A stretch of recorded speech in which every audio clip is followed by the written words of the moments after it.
So our last question, and I think this one's an exciting one, and there's systems in place for that, but there's also those daily conversations. And Courtney, you brought that up, but I thought it was fantastic where you brought it up and you said, the foreman is in there, going to his customer and saying, hey, you're taking money out of my pocket, right? Obviously, it was top of mind. So what are some of the best ways to keep the why behind an incentive comp program top of mind for the team?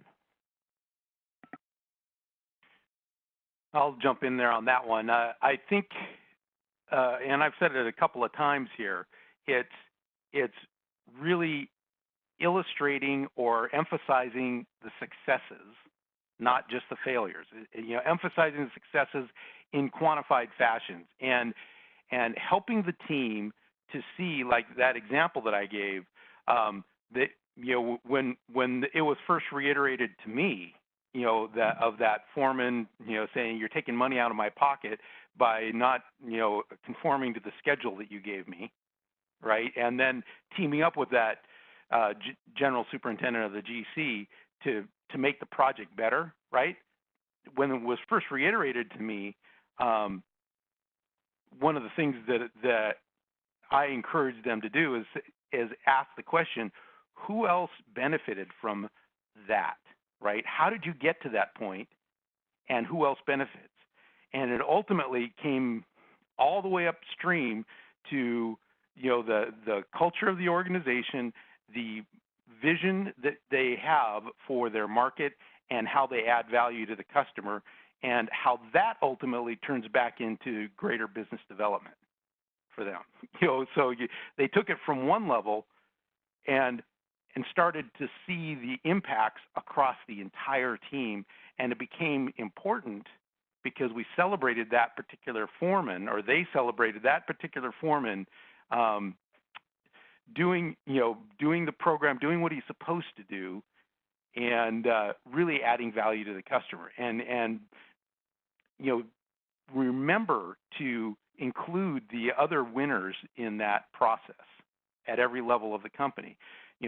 That impacts estimating, it impacts project management, it impacts vendor management, it impacts all kinds of different people, and just keep digging deeper with your teams when you have a success. Who else wins on this? Who else benefits from this?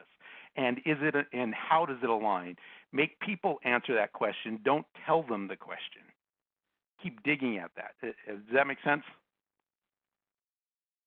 Absolutely. I call it 300 burgers and beers, because I think that's about how many burgers and beers, metaphorically speaking, you need to have with people, where you're describing those things and helping them draw the connections. Because I can tell somebody what the connection is, but that doesn't mean that that's how they're going to hear it or perceive it. So I've really got to ask them about the connections and how they see the why for the company, for their team, for them personally, for their family, and all those things. And then the answers to those, I can help shape that discussion. But those aren't great discussions. Sometimes you can have those in town hall meetings. So it's not to say that you don't have all of those things, but a lot of those discussions are just one-on-one discussions. And I think, Sue, you talk about those. There's even a book that you recommend to people called the stay interview. So it's essentially sitting down and having that one-on-one conversation with people to see, to understand what their why is and help shape and align that with the company. Anything to add to this conversation? I'd say again, I totally agree with what you guys are saying. I would just say don't disregard the very, very, very low-tech way of keeping it top of mind, and it doesn't have to be through interaction with someone else. Put up the banners. Have any correspondence that comes to them always has, whether it's the company mission or whatever it is on there. Make sure that the foremen are understanding when they're having their foreman's meeting that there's a banner over there they can walk over and go, okay, let's talk about this. That when a superintendent's in the field, they can look over at that banner and talk about that.